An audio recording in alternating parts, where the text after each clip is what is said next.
Welcome to Luminor Earth. Vedanthangle Bird Sanctuary is one of the oldest bird sanctuaries in India. It is located in the Kanchipuram district of Tamil Nadu. The history of this sanctuary dates back to 1796. At that time, people used to hunt birds in this area, which worried the local villagers. To protect the birds, they petitioned the British authorities to safeguard the area.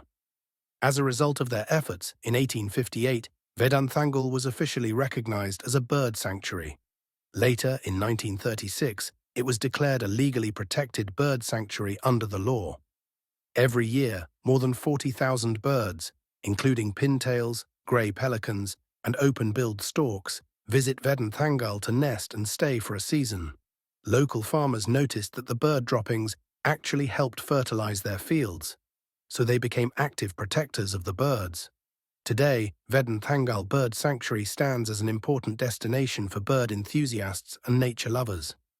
This place is a wonderful example of how humans and birds can coexist, working together to preserve the beauty of nature.